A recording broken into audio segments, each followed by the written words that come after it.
Salut à tous, c'est Antoine Moreau. Si vous aimez les voitures, vous êtes au bon endroit. Continuez à regarder cette vidéo, on passe tout de suite au sujet du jour. De l'état de fonctionnement des différentes pièces de la voiture dépend la sécurité de la circulation routière et de la vie des personnes. Parmi ces éléments figure notamment la crémaillère de direction, dont l'état doit être surveillé en permanence. Les causes de dysfonctionnement peuvent être nombreuses, mais la plus courante est l'usure du joint d'huile de la crémaillère de direction, qui peut être diagnostiqué par une inspection visuelle. Concept du joint d'huile et de son rôle dans le mécanisme de direction. Les joints d'huile sont des pièces de rechange qui assurent l'étanchéité complète des articulations des pièces mobiles et non mobiles de la voiture, les protègent contre divers effets négatifs et empêchent les fuites de liquide de fonctionnement du carter de la colonne de direction. Ils permettent à l'arbre de se déplacer librement. Le joint d'huile de la crémaillère de direction est fabriqué en caoutchouc butadiène nitrile, en raison de sa grande résistance aux effets des carburants et des éléments lubrifiants, en particulier les huiles, ainsi que l'essence, le pétrole, la paraffine et le mazout.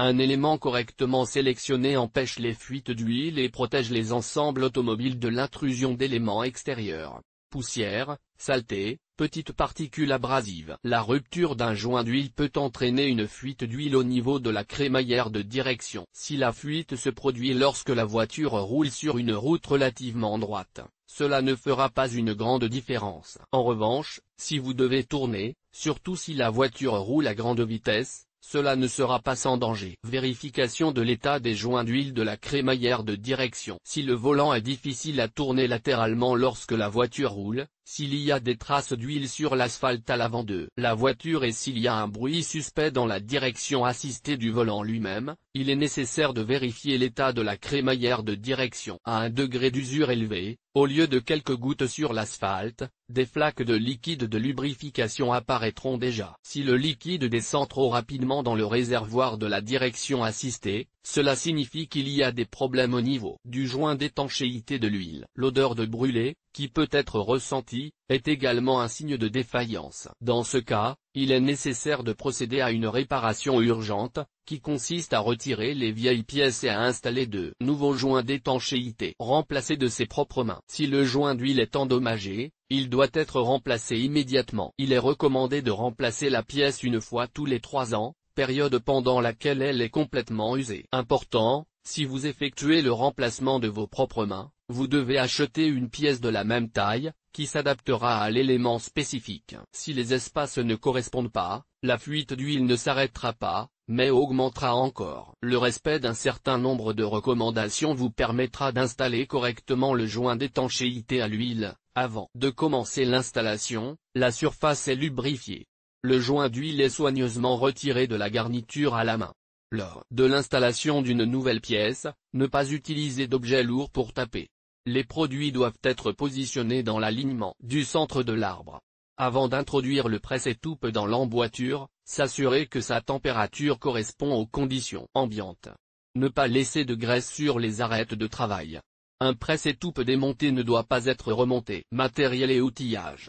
Le matériel et l'outillage doivent être achetés pour la réparation et doivent toujours être à portée de main, un étau et un établi. Une paire de bouteilles en plastique, un tournevis ou une perceuse électrique, du ruban adhésif de peintre. Une seringue et un tuyau d'1 mètre de long ayant le même diamètre aux extrémités. Des clés à molette. Un stylo feutre pour le marquage des pièces. 2. L'huile pour le remplacement de la crémaillère de direction. Un joint d'huile dont la taille doit correspondre à celui installé dans la voiture.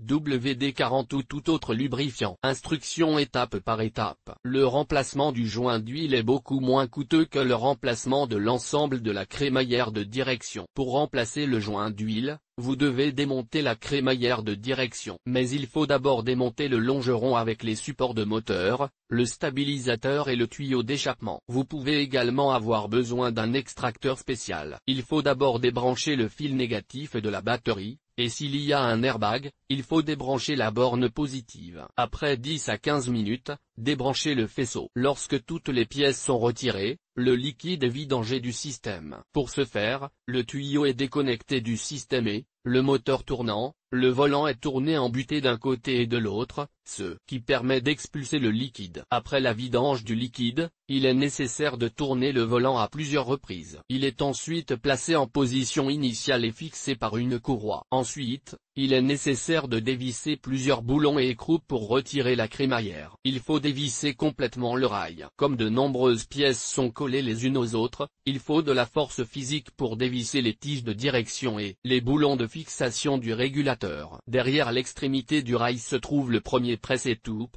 que l'on fait sortir à l'aide d'un marteau à travers une entretoise en bois. Le deuxième presse-étoupe est ensuite retiré à l'aide d'un marteau. Toutes les pièces sont essuyées avec un chiffon sec et réassemblées avec des joints d'étanchéité neufs. De la qualité de l'assemblage dépend l'efficacité de la réparation. Il est donc nécessaire d'effectuer le travail avec le plus grand soin et conformément aux instructions. En cours de travail, les éléments doivent être lubrifiés, afin que l'installation se fasse en douceur. Le rail assemblé peut être remonté. Après l'assemblage, il faut verser du liquide neuf et démarrer le moteur pour le pomper. Si les problèmes de direction ont disparu, c'est que tout a été fait correctement. Après avoir remplacé les joints d'huile, il est recommandé d'effectuer le carrossage, car pendant les travaux, la dépose de la poutre peut entraîner un déréglage. Bien sûr, cela n'arrive pas toujours, mais il vaut mieux être assuré. Prévention. Pour éviter les problèmes de direction, il convient de respecter certaines règles, essayer d'éviter de circuler sur des routes dont le revêtement est de mauvaise qualité. Se soumettre constamment à un contrôle technique, ce qui permet d'identifier à temps tous les points problématiques de la voiture. Il est absolument nécessaire de surveiller le niveau de pression des pneus pour assurer le bon fonctionnement du système de direction. En conclusion, la direction a une incidence directe sur la sécurité de la conduite. C'est pourquoi le joint d'huile de la crémaillère de direction doit être remplacé à temps. Ce travail n'est pas difficile et peut être facilement réalisé par un automobiliste amateur. En éliminant à temps les fuites, on peut prolonger considérablement la durée de vie de la crémaillère de direction.